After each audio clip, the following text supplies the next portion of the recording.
So the first obvious Zoom related question, can you hear me now? Uh, I'll assume everybody can. I hate to think that we've been doing this for a year and 2 months. I've had about enough Zoom meetings. I'd be glad to see everybody in person again whenever that happens. One quick note, you were talking about bringing in young folks. And one of the things we do, I'll throw a little plug in there. We do a Tuesday webinar session called what do we call it? Transmission Talk Tuesday, TTT. And I try to make it really technical and really not sales oriented and hopefully not terribly boring. But I had Chris Tarr from the SBE Mentorship Committee on a week or two, 3 weeks, I don't know, not too long ago.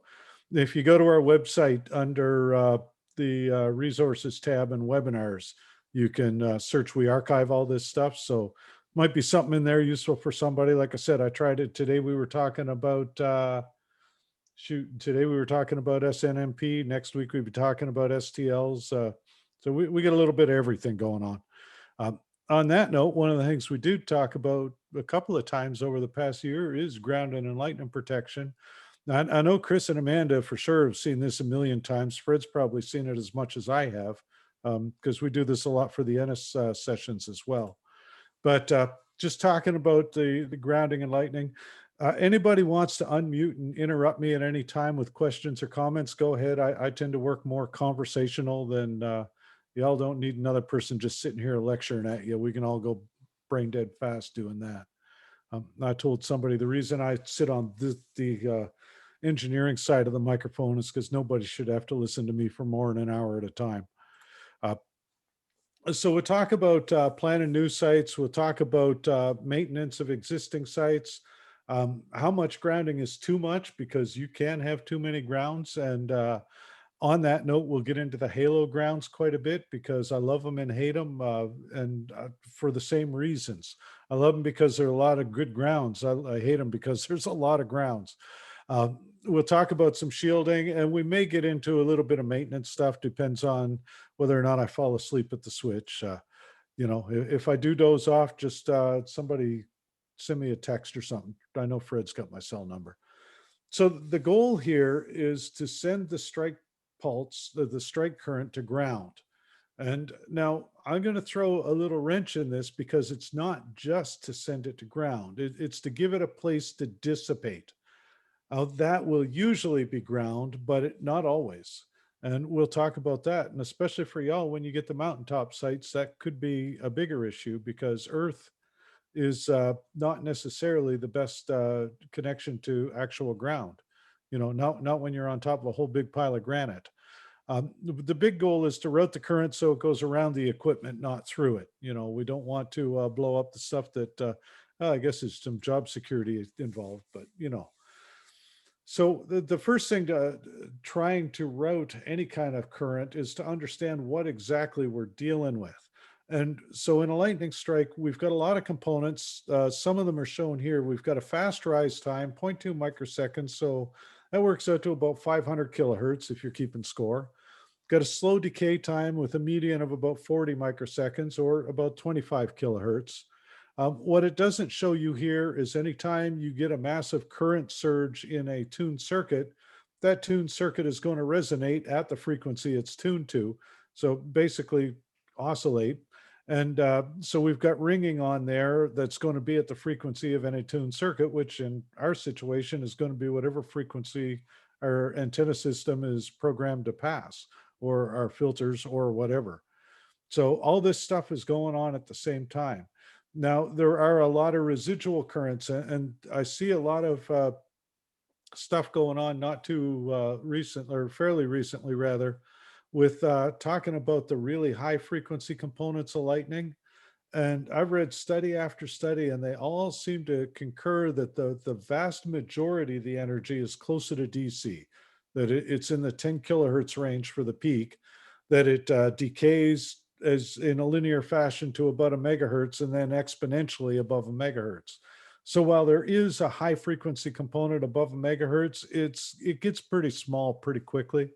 So, although we're not going to ignore that, we're going to focus more on just basic grounding principles.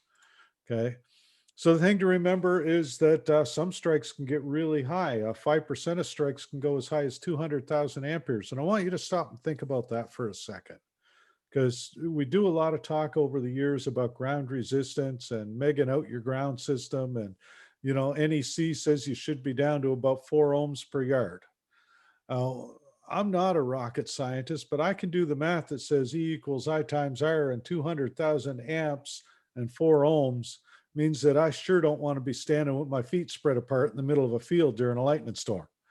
All right. So, and that's it. I mean, if the lightning hits the tower and that energy is flowing through ground and you're bridging that gap, yeah, this is why they tell you to keep your feet together.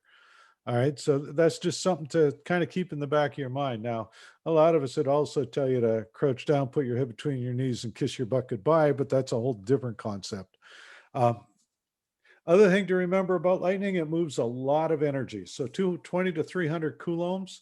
So if you got MOV type surge protection, which I highly recommend, I mean, there's also silicone avalanche diodes, but MOVs are the most common. And MOVs are great, but they will absorb or dissipate a X amount of energy. And typically the rating's in joules. And you can do the math to get joules to coulombs as you need to. But it's a cumulative decay. So if an MOV is rated for 5,000 joules, for example, first strike, it may absorb to 1,000 joules. Next one, maybe 1,500 joules. Next one's a big one. It hits 2,400 joules. Well, if the next one's over 100, it's going to fail. MOVs 100% of the time will fail short circuit. Now, here's the gotcha. If they're not fused, after they fail short circuit, they'll very dramatically fail open circuit. Because you got, well, basically the short circuit with no fuse link. Anybody has ever seen those little ceramic disc MOVs they put across the windings of transformers? And occasionally you go out and you look at one, you got two legs and a puff of black dust in between them. That was an MOV that failed short circuit and then open circuit. Okay. Because of this, and this is critical, and I wouldn't be saying it if I hadn't seen it, MOVs are always fused. A surge protector, you buy a surge protector, there's always going to be a fusible link in there of some sort. If that fuse is like the ones we use in our old surge protectors, the paper cartridge oven type fuses, replacing those with 5/16" bolts is not recommended. And yes, we've seen it happen. And boy, it is spectacular. And it smells bad, but that's a whole different concept. By the way, the folks at, forget who we were using for MOVs back then, but they use the same epoxy that like Sangamo's cast mica caps let this nice thick yellow smoke out, which Sangamo assures us is not toxic. I have not yet tested that. All right. So again, slow decay, audio frequency, high rise time, AM frequency, ripple on the top, whatever frequency we're passing, AM, FM, TV, cellular, don't care. So everything we are designing, our system is designed to pass, all in the lightning strike. Yeehaw, fun times. So that's the thing we want to know. The other thing that's important to know, and this graph is a highly technical way of saying taller your tower is or the higher it is above sea level, the more likely it is to get hit in a lightning storm.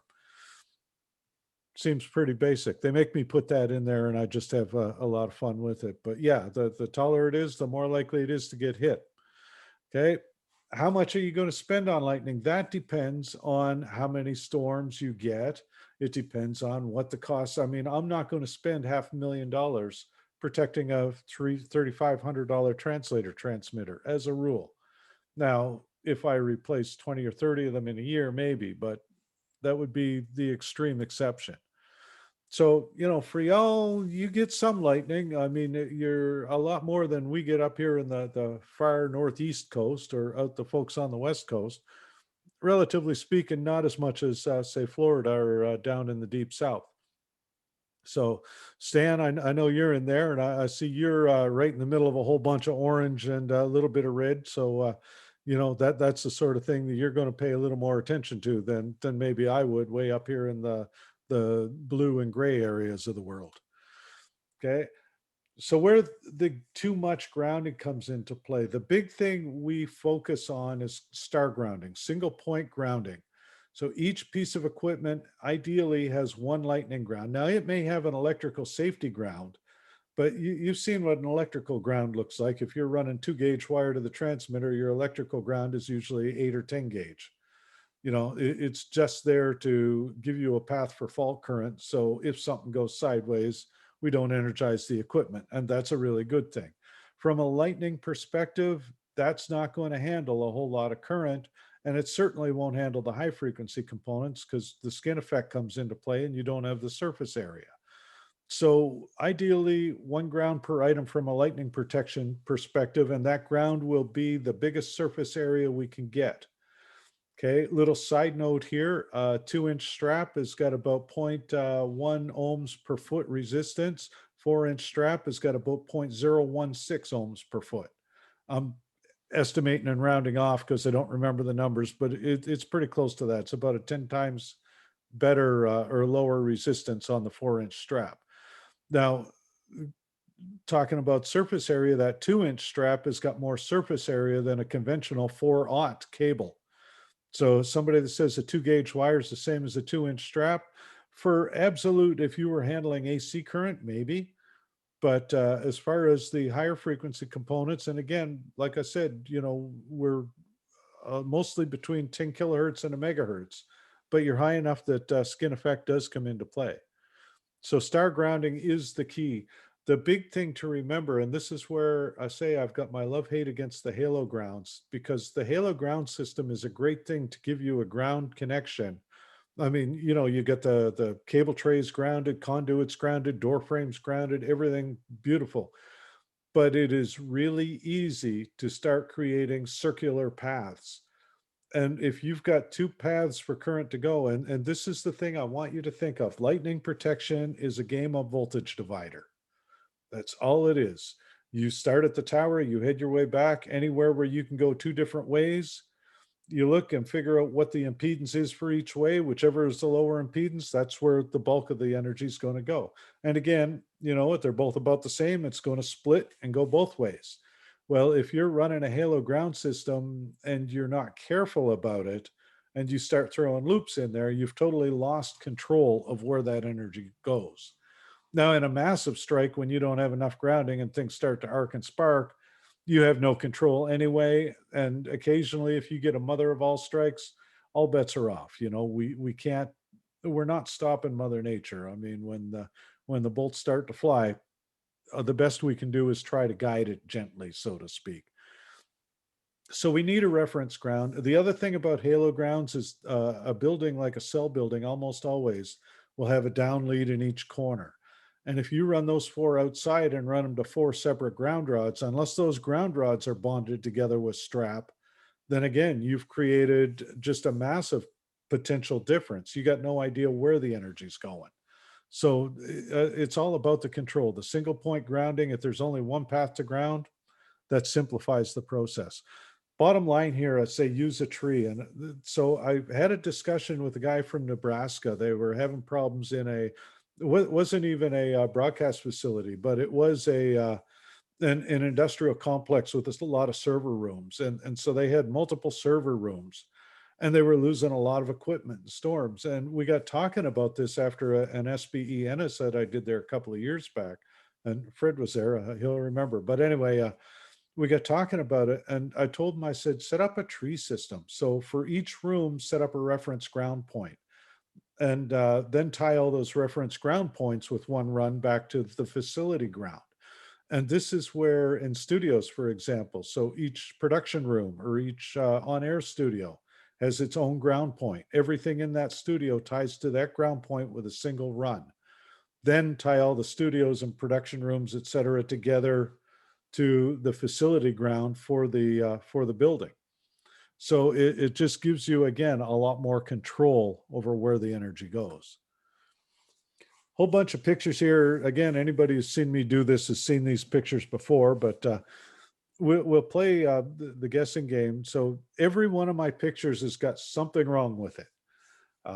And it's sometimes a little thing. And I'm not going to make you open up the mics and holler out, but So the one big thing more than anything is, again, that the focus is minimizing the resistance and the inductance, the impedance of our ground path.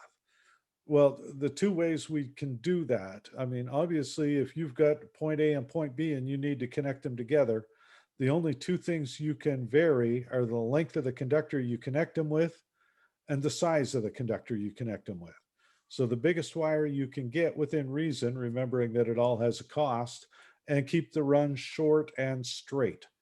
Now, the other convention is that lightning doesn't like to turn corners, and it certainly doesn't like to do sharp edges. So ideally, you'll keep any bends you need to make relatively smooth and gradual. But again, in a lot of cases, like if you look here, you got a bunch of cables running down and then making a 180-degree turn to come right back to where they just went past. In a case like that, run them short and straight and to the point. Don't turn corners with lightning grounds. Okay. Same thing here. Bulkhead grounds and bulkheads, again, love-hate relationship. Um, it's way too easy to fall into the trap of running around the curves like this. The other issue is whenever you have two things clamped together, especially if they're dissimilar metals, which in the case of a nickel-plated lug and a copper bulkhead bar or bus bar, they're going to be. But anytime you've got two things bolted together, you have the potential for oxidation. Okay. And if you have something that can oxidize, once it oxidizes, becomes resistive, you've changed the impedance. Again, your voltage divider theory, you just made this path less attractive, and perhaps the path through all your switching power supplies on your processor, in your transmitter, wherever, more attractive. So if you do have to use a clamp connection, like on a bulkhead ground or anything like that, make sure that you put some kind of antioxidant on it, Nolox or whatever. Okay, just something else. My preference, if I have the option, is to use an exothermic connection, whether it's Silphos, whether it's brazed, with CAD welded. I love CAD welded. I mean, CAD welding, think about it, you get to blow stuff up on purpose. You know, I mean, what's not to love about that? You can buy CAD weld molds on Amazon now. It's unreal. Any electrical supply store will have them. So, you know, the cool thing about a CAD weld, you figure out what you've got to connect to what, you know, two wire sizes or a wire and a ground rod. And then you can buy the mold specifically for that, whether it's a one shot that you just touch off, hammer off, or, you know, ignite it and then knock off the ceramic mold and you're done. Or you can get the reloadable ones that stick the, and I don't know, I should research this someday. I think it's thermite, but I don't know. Anyway, again, we get to blow stuff up on purpose, and it's a really awesome sort of thing. So, if you can't do a CAD weld though, like on something like a bus bar, use the clamp connection, use the Nolox, and make sure you do pay attention to the torque. Okay. Other thing, and this is critical, this is the ground. I'm going to tell you a little story. So, for a whole lot of years, I did field service and I get to see a lot of places. The cool thing about it is once I moved into sales in 2007, they still find reasons to send me out to stuff that's not playing nicely, and I get to see a lot of places. So win-win for me, because now I get to pick and choose where I go. I don't end up in some place where I can't read the menu in the morning. So that's a big benefit after 20 years of running around the world. This particular one was in Missouri. They were losing on average, uh, I've heard the story, and of course, like a fisherman, every time I tell the story, the number gets bigger. But if I remember back, it was like 3 or 4 switching supplies a month. Okay. Anyway, and I think it'd been as many as half a dozen, but again, that might be my fishing tails just coming back to haunt me. So let's work with 3 or 4. Well, 3 or 4 switching supplies at anywhere between $1,200 and $1,800 a pop. That adds up pretty good when you bought the solid state transmitter, because tubes were getting expensive. You know, so that math just don't work. As I've heard Chris say before, that dog don't hunt. I mean, it adds up fast. So I come in and we start taking a look around this building, and I always start at the tower. Okay, start at the tower. Imagine you're 100,000 amps of current that just came down this big steel lightning rod, and you're looking for places to go. So I hit the base of the tower. There's this nice copper strap there, beautiful 4-inch copper strap. Thing is wonderful. So I start to follow it, and I actually got a shovel out and started digging this thing up because it was under the gravel between the tower and the building. So we get it all dug up and we get over to where it comes into the building, and it's intact. It's not broken or damaged at all. Comes into the building, goes around. I'm going to skip ahead a notch here. Goes around to the back of the transmitter. Okay, so there's the 4-inch strap. Now it's connected. You can see the weld marks there. So they actually did solder it. Good work. And it's connected to the transmitter ground rod. Beautiful thing. The ground stud rather. And the ground stud on our boxes is insulated. So if you look inside, there's a pair of insulated 2-gauge wires taking it up to the output connector, which is the primary ground. But anyway, so they've also got this wire attached. Now this wire, you'll notice, goes through a steel conduit. I want you to keep that in the back of your mind for a minute. This is the other end of that conduit. So this conduit is going to this piece of quote unquote ground rod with a pressure clamp, which was pretty loose, but not totally loose. However, this what they thought was a ground rod. And here's your first hint. If you have to cut away part of the floor joist to get to your ground rod, it's probably not a ground rod. And in this case, it wasn't. It was the J-bolt that held the building onto the concrete pad. So yeah, it's sort of connected to ground, but no, it really didn't. So that is the transmitter ground. Now, did I mention there was no ground rods on the strap between the tower and the building? So that 100,000 amps of current hit that tower. It came down, it goes over, and the only place it can go is to the back of the transmitter. This ground, because it's number one, not actually connected to earth, and number two, and this is the important thing too, run through a steel conduit is an incredibly high impedance to anything that's not DC, anything with any AC component at all. And we'll talk about that in a second. So right off the bat, the only place that lightning energy had to go was through the switching supplies in the transmitter and out on the AC lines to all the millions of miles of grounds that the power company graciously provides. And that was the hiccup. Now, these folks did have, I'm going to skip ahead a couple more because this is practically a case study. They did have a surge protector. And you notice the ground for the surge protector dutifully in a conduit and went through the wall to this ground rod, which was driven at a 60-degree angle and was 2 feet long. It didn't even make it through the gravel into the clay. And I said, dude, this ain't going to work. And he said, and I can't get the accent right, so I'm not even going to try. But he goes, well, it's hard to drive a rod into this Missouri clay. And so I introduced him to Home Depot, of all places. Lowe's also has them, and just about Ace Hardware, I think. But you can buy these little half-horse hammer drill attachments that will drive a ground rod into hard Missouri clay in about 5 minutes.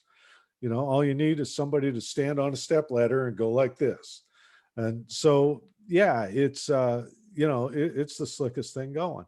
So what we ended up doing, we drove a ground rod there. We drove one at the base of the tower and brazed the 4-inch strap onto it, put a CAD weld on the one here into the surge protector. We got rid of the conduits and this connection, which was not doing anything at all. And then we invested in, I think, about 25 feet of, again, 4-inch strap to connect the two rods together. That was in, let's see, it was shortly after I moved to sales. So about 2008, 2009. That was, say, 12 years ago, just for argument's sake. They have lost exactly one switching supply in 12 years. That's down from 3 or so a month. So that's the difference that single point grounding and proper grounding makes. And now I'm going to quantify, because it's not just the grounding. Okay, the grounding is critical. If you don't have the grounding, then everything else is wasted effort. But you also need to have surge protection. Okay, and like I said, I like MOVs. MOVs work great. Silicone avalanche diodes work faster. If you're in a really lightning prone area, they might be worth the investment. For the most part, an MOV device will work just fine. We make them, well, we don't anymore. We outsource ours from Raycap. But so you got Raycap, you got Transtector, Polyphaser, Control Concepts, LEA, and there are a whole bunch of them out there. They all work well. My preference is to use the ones that have the actual terminals to connect your wiring to rather than the pigtails, because I think the ones with the pigtails tend to be a much lower gauge, or thinner gauge rather, so more resistance. I can typically, on one like this one, which is one we used to make, I can get a 4 or a 6 gauge wire into those terminals. And again, lower resistance per foot, less inductance, all good things.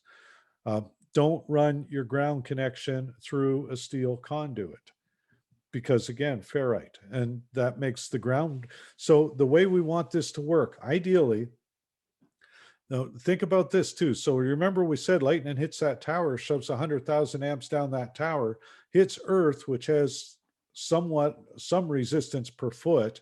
So now it spikes the ground potential high at that point relative to, say, the AC ground 50 feet away on the other end of the building, unless it's all bonded together, which helps.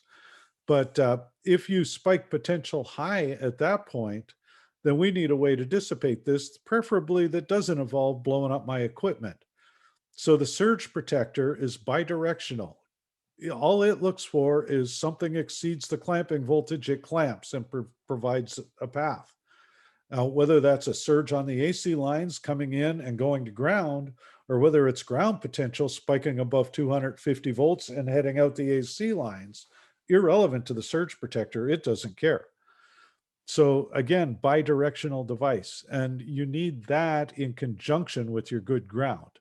And ideally, the two will be tied together.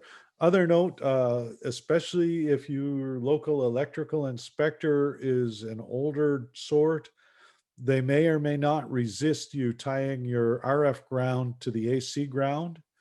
But since 2010, Article 250 of NEC has specifically stated that facility grounds must be tied to AC grounds, bonded to AC grounds. Sorry, they specify that as well. So that's just something to keep in the back of your head as well. So again, surge protector is important. Don't run the ground through a ferrite, or in this case, a conduit, sorry. And because the conduit acts as a ferrite, it shields the wire and creates basically an inductor. I see a couple of ham call signs in here, so I'm sure more than one of us have wound a piece of wire through a ferrite toroid to make a choke. This is what we've got right here when we run a single conductor through a conduit. Okay, so ideally you won't do that. Now, if you're in a building where the local code requires exposed wiring to be shielded, use PVC pipe if you can. Okay, there are options. But the other option in a case like this, you could always use a nipple on the end and bond the wire to the conduit, make the conduit part of the wire, as opposed to making it a ferrite around the wire. Conduit conducts, so that's also an option, okay? So again, any type of surge protector, don't care whose, although my preference is for the ones that don't have the little stranded wire pigtails, the little 14 or 12 gauge wire pigtails. I like the big ones that I can run a heavy gauge wire in and tighten down a bolt. Little side note, again, I hate compression connectors. If I mentioned I don't like anything that isn't brazed, bonded, or CAD welded, but compression connectors, copper is malleable. So if you put a stranded wire into a compression connector, that copper is going to slowly deform to displace air in the conductor, or in the connector rather. And when it does that, it's going to become loose. I've actually walked into a site where they use standard like 8-strand 2 gauge copper wire for their ground. And he was so proud. He put all this in, 3-4 months ago, but he was still seeing the occasional supply failure. And I walked in and he's showing me around, and I get to the primary ground comes out of the building. It's a 2 gauge wire. And again, my preference is strap, but here we are. This is what we got. So I get out and he shows me the main ground rod. He says, yeah, we drove a 10-foot rod and then we've got a well drilled over there and we've got that connected and this is wonderful. I reached down, grabbed the wire coming out of the building and stood up with it in my hand. It was so loose it wasn't even connected anymore. So if you do have to use a stranded connection, a stranded wire connection, after you make that connection, come back in a couple of weeks and tighten it. Come back a couple of months after that, tighten it again. Come back 6 months later, tighten it again. And after about the 1 or 2 year mark, tighten it again. At that point, you probably be okay. All right. But if you have to use one of those compression connectors where you tighten the bolt down to tie it all to the ground rod, make sure you come back a couple of times. So don't bury it. Leave it where you can get to it. Come back, tighten it a couple of times before you assume that it's going to be good. And again, preference always when you have the option, CAD weld, braze, Silphos, something like that, some exothermic connection. So we talked a lot about the ferrites with the conduit. I love ferrites. Ferrites, and anybody who's heard me talk will say, "Oh yeah, Jeff and ferrites. Jeff loves I do. I like the ferrites. Ferrites on their own, though, are useless. They don't do much. You need the ferrites in conjunction with proper grounding and a good surge protector. Now, if you do that, what the ferrites will tend to do, they do two things. They're good for reducing common mode surges. So if you put a ferrite around a feed and a return, and I hope you're actually able to see the camera as well as the slideshow, because I do a lot of, there must be some French in my blood, or Latino or something, because I do a lot of hand talking.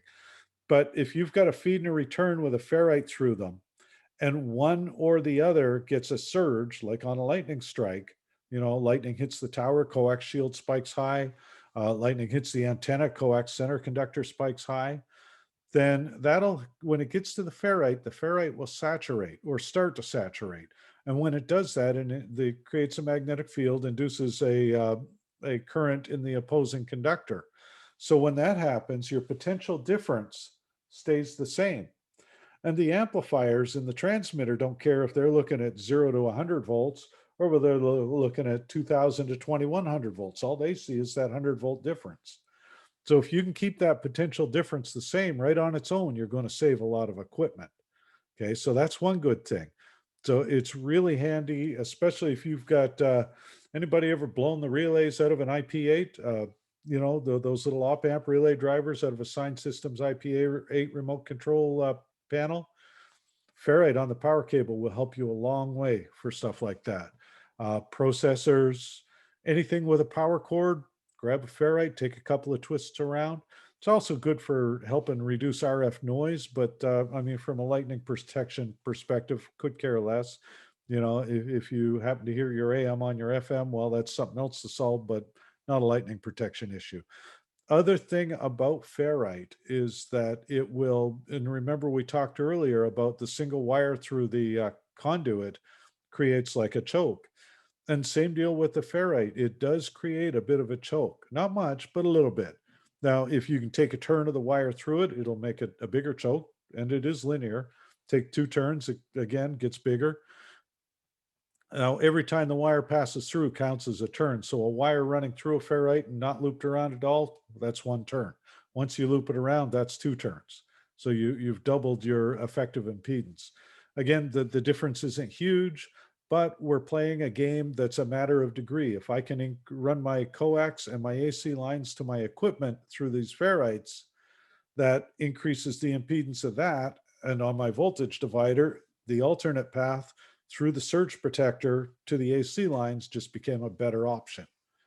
So that's the kind of game we're playing here. We're trying to make the equipment look less like a target and make the surge protector look more like one. So where do we put ferrites? Chris will recognize this site. It's one of his. This is Art sent me this one, Chris, back in Chicago. So Art loves ferrites, and so we got the big ones on the coax there. Definitely on the coax. Side note, if you run an AM site, a ferrite is a good troubleshooting tool, because a ferrite, as I said, if you've got an imbalance in the feed versus return currents, then the ferrite will saturate. Well, if it stays saturated any length of time, it will get warm. So if you put a ferrite on a coax and then touch it 5 or 10 minutes later, or in some cases seconds, and it's hot to the touch, above ambient temperature by any means, then you've got a current imbalance. You don't have feed and return equal. So it's a great troubleshooting tool. You know, if I put a ferrite on the output of an AM transmitter and it gets hot, then I assume that I'm missing a ground connection, usually between the uh, the phaser and one of the tuning units. And I can put ferrites on each of the cables going out to the tuning units. Whichever one gets hot tells me exactly which one I'm missing the ground connection on. So again, troubleshooting tool, nothing to do with lightning protection, except it does, because we've got a bad ground connection, which means we've lost control of our current flow for lightning. So, you know, it all does kind of tie together. So ferrites definitely on the coax, on the AC wires. So this one is at a site, I think if I remember right, it was outside of Sacramento.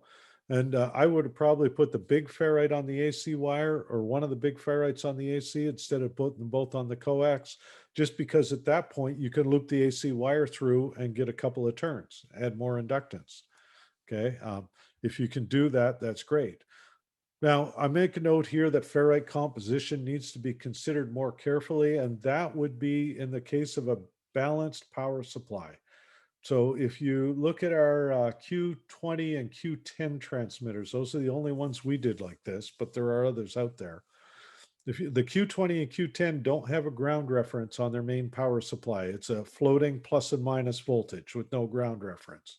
For those ones, putting all the feeds and the return through a single ferrite doesn't work as well as making individual chokes for each phase. So run each phase through its own ferrite, okay?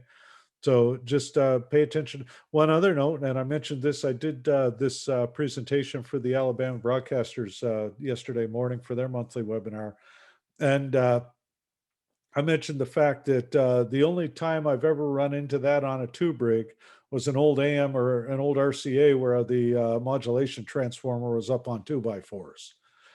In that case, not only do you not put all the conductors through the ferrite, you don't touch that transformer ever, and you step away from that building and run quickly to the telephone to tell the owner he needs to find somebody stupider to work on it, because you know, that's a great temporary fix. But y'all have seen radio station temporary. You know, I've got pictures of a set of ice grips holding a feed to an AM skirt, or an AM tower rather. And I took the picture, and I've still got that picture, but I've got another picture that I took 5 years later when I came back, when the tower crew had painted the same set of ice grips that were still holding the AM feed, or the feed from the AM to the tower. So, you know, radio station temporary, that's a whole different safety topic that we'll have to come back and discuss someday. One other thing on the AM topic, if you've got a building that's close to the tower, you can run your radios over top. Again, the radios, they're the counterpoise. They're not really part of the ground system. But by doing this, you, electrically speaking, basically create a Faraday cage, and you can help with reduce a lot of RF and stray energy inside the building. So again, just like I said, they're not part of the system, but in a way they are, because they're all connected. So, you know, this one we won't talk about. This is more using ferrites for shielding. I'm sure we've all used a ferrite. You know, somebody complains about hearing the radio station on their old dial-up telephone, ferrite on the phone line. Somebody complains whenever you key your mic that they can see you on their TV, ferrite on their power cord. So, you know, ferrites are a wonderful tool for stuff like that as well. But this is where we really tend to have the issues. So I want you to keep this picture in your head, because almost every transmitter site we encounter looks like this. AC comes in on the road, antennas out in the backfield, transmitter buildings in the middle. Worst possible scenario. And this is the kind of thing that we encounter a lot. So what do we do in a situation like that? Well, first things first, out at the tuning unit, if you got an AM, make sure you got a properly set spark gap. Do not rely on the balls at the base of the tower, because typically those have been knocked further apart so they don't arc every time it rains or whenever the insects are out. You know, I mean, in the upper Midwest, when the mayflies hatch, ball gaps on the AMs are about 1.5 inches apart, just because otherwise you'd never ever get anything on the air. So what you want to do, if you can, inside the tuning unit, put a spark gap in there where you can shield it from the environment and set it a lot closer. Have a drain choke so you can feed your and current to ground. On an AM, where this gets critical is when the wind's blowing and you start building up the charge on the tower and on the guy wires. If you can drain that to ground, it'll save the transmitter shutting back all the time. So that can help there. Now, it's not going to help all the time, and the guy wire insulators will arc. And if you ever been out when a storm's coming and heard the insulators zapping and sparking, then the challenge to that is that once they start to arc, they'll continue to arc, and they'll arc more frequently. So you may want to look at things like static cats, corona dissipators, or discharge resistors, things like that. Other thing, occasionally do a little bit of an inspection and make sure that your static dissipator, well, in this case, static drain choke, is actually still a static drain choke and not just a pretty cola wire. Okay, I'm going to pick on Chris again just because this one came from Don Jones. This was his old company name. And Don and I were out in New Mexico, and I happened to see that one. And that is part of this site. Another maintenance thing, totally non-related to lightning protection, but it is in a way. If the birds are building nests in your gear, you're not visiting your gear nearly often enough. Okay, and couldn't tell you how many times I've seen stuff like this. So we've talked about all this grounding and everything's great, but we still got to get it into the earth. Now, if you're in the flatlands and not up in the mountains, then ground rods are your best friend. If you are in the mountains, I mean, they still are, but you may have to do it a little differently. And when you run ground rods, I've walked into so many buildings where they got a 10 by 10 building, and then be like, yeah, we put a 10-foot rod at each corner and one halfway down each side, 5 feet from the others. And it's like, well, that's really cool, but you just wasted a whole lot of time and a whole lot of money, because a ground rod has an effective radius of roughly its length away.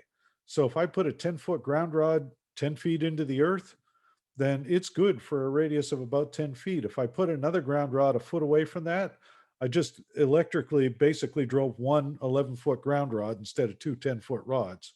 So I wasted a whole lot of money. So in a case like that, if I had a 10 by 10 building, I'd put one at one corner and one diagonally at the other corner, and that would be it. Maybe one at the tower, and there you're done. Power company's going to run their own ground, and that's fine too. Bond them all together. Okay, and make sure they're all connected, because relying on the earth, as we said, not a good idea. You need a grounded connector bonded to tie them together. Definitely, if you can get them in the water table, that's great. If you're on a mountain, that's not an option.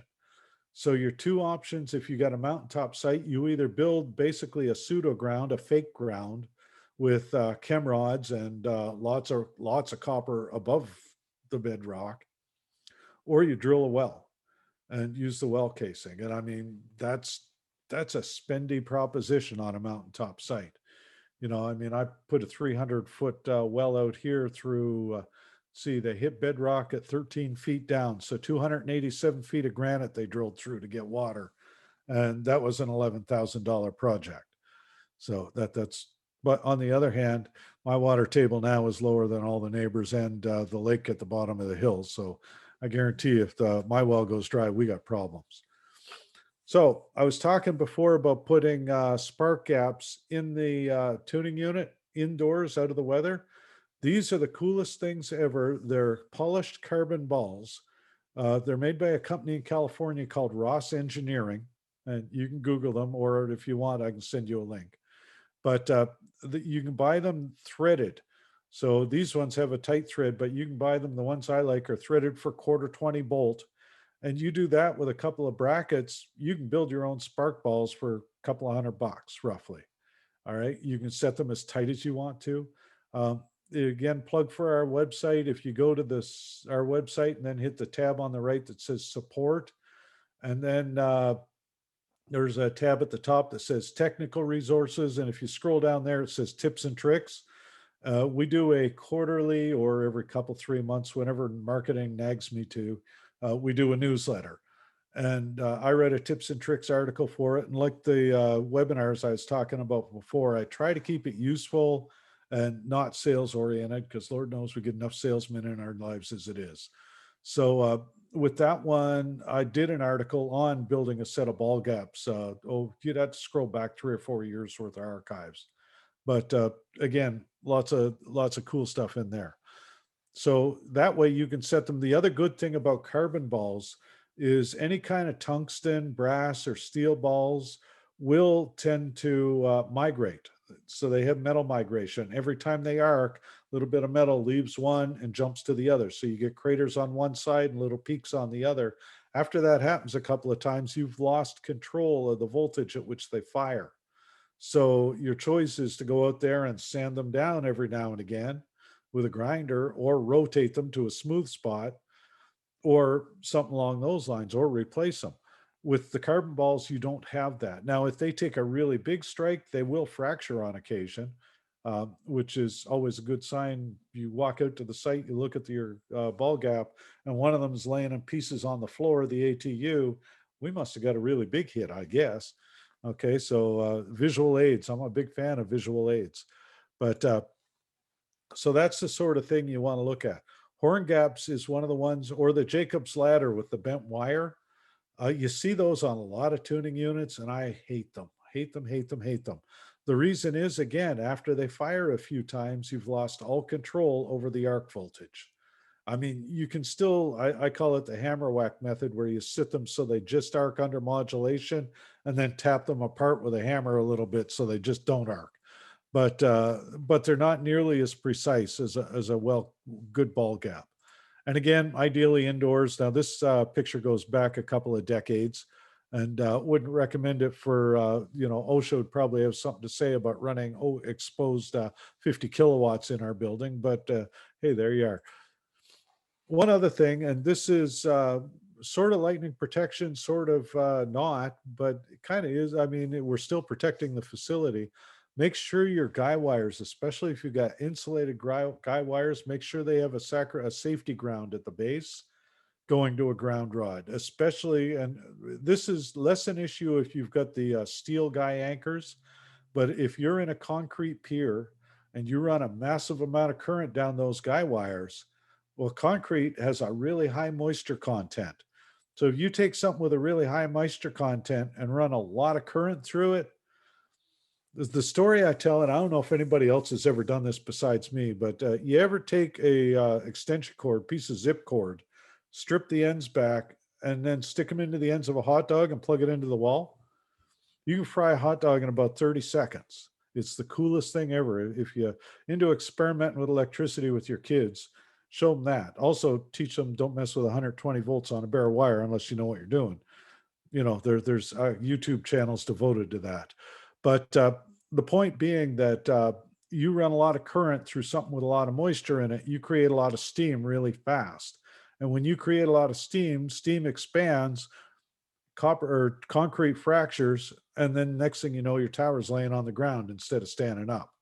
So make sure you do have I call it a sacrificial ground, but safety ground at the base of the tower.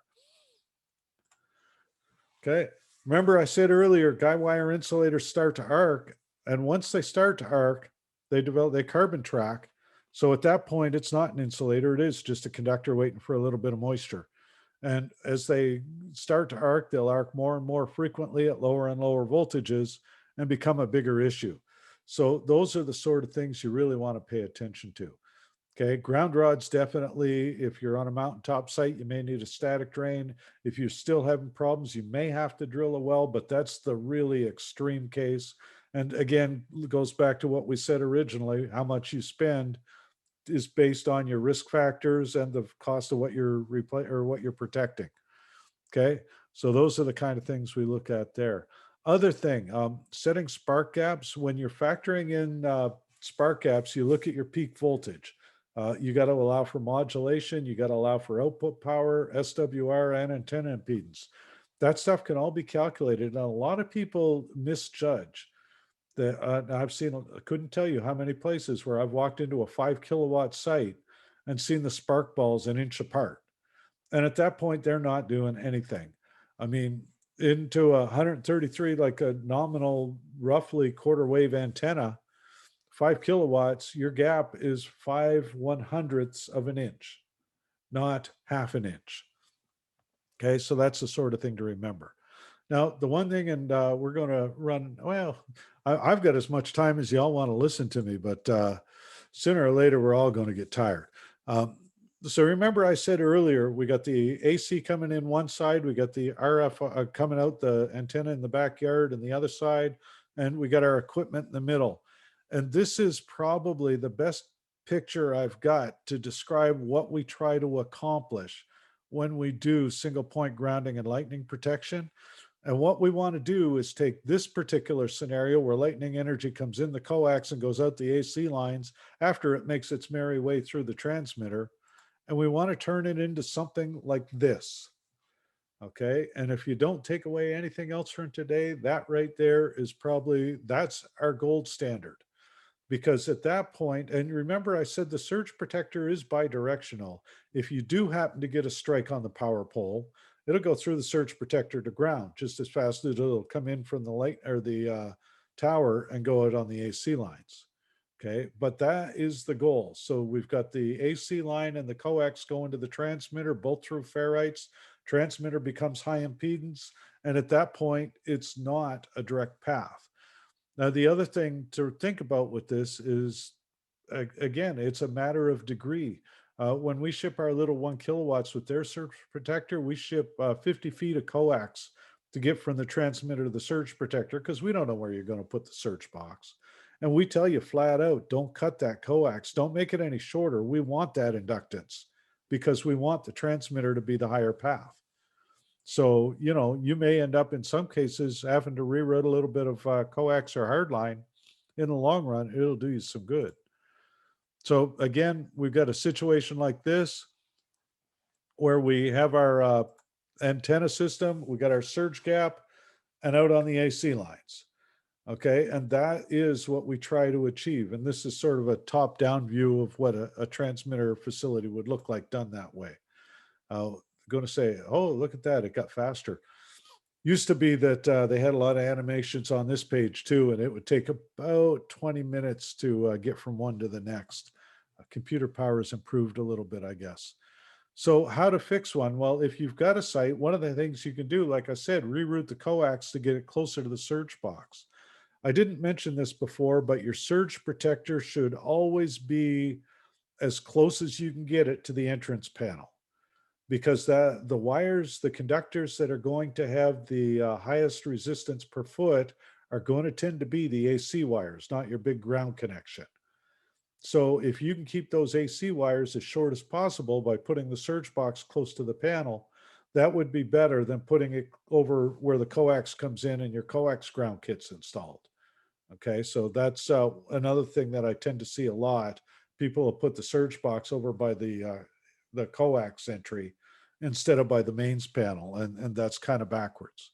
So that's the sort of thing you want to think about. Okay, let's see if this will actually, oh, that got through too. Rocking and rolling.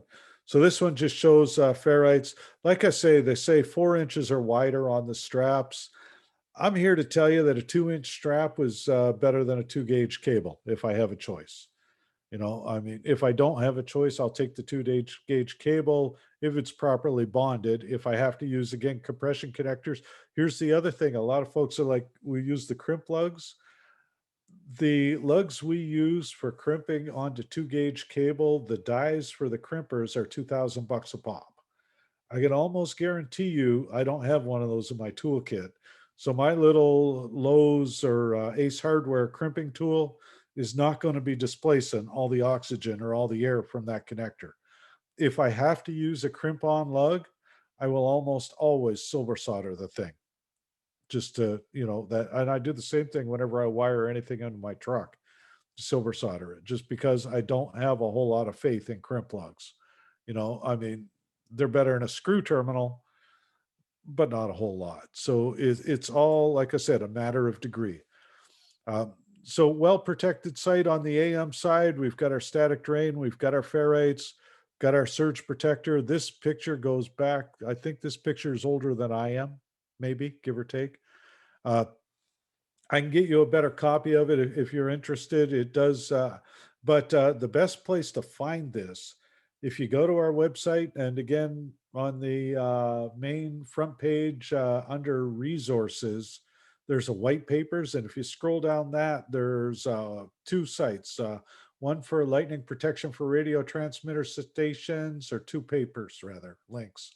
And there's one for installing a new system, or configuring, improving a transmitter site. And those will both give you a lot of information, including a much better version of this picture. Okay, so where do we put our ferrites? Like I said, on the coax near the transmitter, on the ATU inputs, audio cables, AC lines, remote control cables. One thing that a lot of people tend to forget is I like to see coaxes on my STL receiver. Okay, so if I get an STL receiver, it's connected to a dish with a big old coax running straight up that tower, which basically means it's a capacitor when that lightning energy comes flowing down the tower. Put a ground kit at the where that coax, and a lot of people forget it because it's like a 1/2 inch coax. Who cares, right? But how many times have you blown the front end out of a Marty STL receiver? You know, put a ground kit where the coax comes into the building, and then between the ground kit and the receiver, put a surge box on there. Okay, so that's the sort of thing you want to think about. And you know, that is let's see, I think we're hitting near the end of what I had to babble on about. So yeah, keep it grounded, shield it. Didn't hit a lot on maintenance. I apologize for that, but you know, like I said, I'll talk all day long, but eventually y'all are going to get tired and just go away. So you know, at least I can see who all's still here. We have the learn more, stay in touch thing. Definitely, you can. We do our Waves newsletter. We do a pile of webinars. I mean, we do every Tuesday, unless I feel like taking a break, we do our little take our transmission talk. Like I said, next week is STLs. Next week, I got Tom Ray in from New York. We're going to talk about contract engineering and challenges. We're going to hit on just basically challenges related to engineering in general, but with kind of a focus toward either hiring or being a contract engineer. So that might be a little interesting. We started to put together the ones for next week. I think or next month rather, we're going to look at, I forget what all. I think I had RDS in there because that's something we get a lot of calls on. I forget what all else. And again, we archive all this stuff, so you can always go back and take a look. All right. On that note, we have run pretty close to 55 minutes, give or take. I want to thank you all very much. And if anybody's got any questions that I haven't addressed in the process, you know, feel free to open your mic and holler it out. I haven't really been paying enough attention to chat, but I don't see anything in there. So that's a good sign. Either it's a good sign or a bad sign. Everybody's bored and asleep, or it was at least somewhat self-explanatory. Jeff, I think you did a great job, and really, you know, you showed me a couple of things tonight. I was in your previous webinar that you had regarding this a while back, but there was some couple of things I missed last time. Thank you very much. Anybody have any questions or anything? Chris already could probably teach me all this. Okay, and he's opened his mic. It's there we go. Let's go, Tom. No, I was going to thank you, Jeff. I so much appreciate you taking the time to speak to our group here. And I would just offer, I know you didn't get into maintenance, but I would just say this is not a static thing, or maybe it kind of is in a punny way, but you need to look at this stuff on a regular basis. You know, I mean, you can do it all perfectly this week, and it's at some point, you know, down the road, something's going to break, something's going to come loose, the oxidation you're talking about. And if you never look at it, you'll discover it when something really awful happens. So I kind of skip past it, but I'm going to flip back to a picture, and let's see if I can get to it. Let's see, it wasn't too far back from here. I'll shoot right past it going this way and then come back. right about not there. So this is a perfect example of that. This building, I walked inside, they had beautiful single point grounding. They had a surge protector. Everything was golden. I walked outside and that is their ground strap. And you can see that it doesn't really look like it does much. And it doesn't, because copper thieves had cut it and taken the whole ground system outside the building. So, you know, the best ground system in the world it doesn't do you any good if it doesn't actually connect to earth. And Chris, I know y'all have lost a few ground systems over the years. We've lost them to copper thieves. We've lost them to weed eaters of all Yep. things. And that's a, you know, something you don't really think about, but you got somebody out there, maybe you're doing it yourself, you know, and you're trimming this junk away, the poison ivy away and whatever, and you don't realize that you damaged a ground connection. And Yep. again, you're gonna get a surprise. We hit a site in Memphis where we were losing modulators out of an old XL6. I say old, it wasn't that old, but we were losing modulator after modulator. I went down there, I went through the whole thing. We had Mike Patton come up, he went through the whole thing. My boss went down, and finally, I don't even remember who it was, but about the fourth or fifth trip to this site over the course of a couple of years, and somebody went out to the pole pig, saw the 2-gauge aluminum wire coming down from the pole pig, stood down and stood up, and it had corroded away 2 inches below ground. So, you know, their AC ground wasn't actually connected to anything. So, yep, it's the little stuff that'll bite you in the butt. My favorite, though, and this actually happened in Colorado Springs a whole bunch of years ago, one of my earliest site visits. And I was in there doing some work, and I was poking around, and they didn't really have a whole lot of failures. I was thinking doing a PA repair on a P400, just a little transmitter. And you just had this little like single strand 10-gauge wire for a ground to the ground lug on the back of the transmitter. And I turn around and look, and you've seen this picture if you've ever seen my presentation, but it's gear clamped to a cold water pipe, because everybody knows a cold water pipe's a good ground, unless it's a PVC cold water pipe. And in this case, it was. The owner was the engineer, was the secretary, was the salesperson. Friend of his who was an electrician said, you need to hook up a ground, just tie it to a cold water pipe. And that's what he did. So, yep, sometimes it's the little things that'll bite you in the butt. Oh, that'll be a good story to tell. That's good. That's yeah. You know, I've seen some weird things too, and I have we have a site owner who doesn't really do too much with his sites for protection. I've gone in and tried to do a few things to help out a little bit, but this is all super important. And Chris, don't we have kind of an extraordinary number of lightning strikes here in Colorado? I mean, isn't it one of the higher susceptible areas? Jeff, I saw your map there a little while ago, and I was kind of amazed at the difference in some. Yeah, there we go. So yeah, I mean, Colorado looks to be a fairly high area right there in that central part, right around Denver. Right along the front range, right where we put all the steel up in the air. Yeah. Isn't it funny how all those lightning rods seem to, I don't know, attract lightning? Well, anyway, does anybody else have any questions, any comments, anything for Jeff? As I like to put it, questions, comments, criticisms, or concerns. All right. Well, Jeff, can't thank you enough. Appreciate you being here. And, you know, it's getting on towards what, 11 o'clock for you there? Yeah, 22. Okay. Okay. Well, I'll let you go and get some sleep. We're working on a get together up on Lookout Mountain here soon. Amanda, do you have anything else to say about that, or anything going on? No, nobody's told me anything, so Okay. not yet. Well, we'll have another managers meeting here and get all that ironed out. I've got a couple of things ironed out that I needed to do, so we'll work on that next time. All right, guys, thanks for being here. Next month, Ray, are you there? Ray Uberek, and I see you on the list. But Ray's going to do kind of a fun presentation for us about the big satellite dish down in Haswell and what they're doing with radio astronomy. It's just a fun summertime thing before we get back into some more serious stuff. Ray, you got anything you want to tell us about that?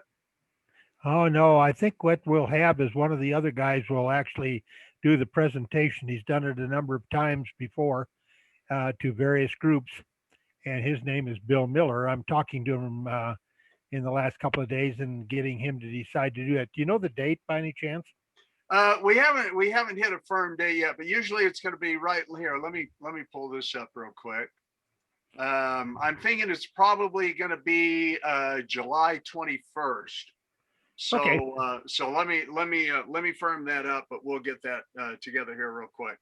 Yeah, very good. Oh, he's very good at it. He has a pretty nice canned talk with a lot of slides to show you what we actually do with a 60-foot dish, 18-meter dish, and we built everything for it, the drives and everything, the readouts. And we've all built all the equipment, the feed antennas and everything. And so we have a fun time down there working near Haswell, Colorado, where the closest restaurant and even a restroom are almost is about 25 miles away. So we have a good time. We do have a restroom down there now. But anyway, we'll have some fun talking about that, and I'll be along with Bill to answer any questions should they come up. Okay, super. Ray, thanks. Yeah, we'll get that firmed up here real quick, and I'll get that date to you. And then in August, Don Backus from Roden Schwartz. Jeff, I'm sure you probably know Don. I do. Yeah, he's going to be giving a presentation for us. Of course, we put a couple of Roden Schwartz transmitters in at our Rye, Colorado site, just because of the altitude and in the liquid cooling capabilities, and we're still having some problems with some PA modules. But Jeff, you may contribute to a little better protection down there. We've got a really great electrical system that was installed. We totally redid the electrical down there with surge protector in the proper area and all that kind of thing. So I was glad to see your diagrams of that. But we're still having some problems with some PA modules, and I'm not sure exactly what it is. But Jeff, I think I'll take the Nautel route on that and put some of those ferrites on especially the coax outputs of those transmitters. So anyway, not to talk about your competitor, but you know, we're working on that and trying to get all that wrangled out. So Don will be here in August. Not sure about September at this point, but for those of you who are here, thank you so much. Tell others about it, and we appreciate you being here. I've got nothing else unless somebody else has something. Yeah, can I get added to the chapter mailing list? How do I do that? Is there a website or? Well, if you will send me an email, and my email address is KE0VH, Kilo Echo Zero Victor Hotel @outlook.com. I'll make sure you get on the email list. Outlook.com? Yes, sir. Okay, thank you. Hi, Chris. Hi, Amanda. Hey, Is that- Ray, it's great to hear you on here. Is that Yeah, the Ray well, Benedict I think it is too? No, it's That's not. the one. No, it's not. Got former president of the SBE and longtime CBS bigwig. Yeah, good Yeah, to a have you couple on of here, other Ray. things. Are Yeah, we you, moved here. We moved here a year and a half ago. I retired about 5 years ago. you and a whole list of people over time. Welcome. Thank you. Okay, there we are. Yeah, Ray, thank you very much. That's very cool that you joined us. So, all right. Well, if that's it, good night, everyone. And I hope you have a great week and a great month. Stay on the webpage there at SMPTE-SBE or SMPTE-SBE48.org for the latest stuff. Amanda's been doing an absolutely wonderful job with a lot of the webpage stuff and everything else. And we really appreciate that, Amanda. Thank you. So, all right, guys, good night.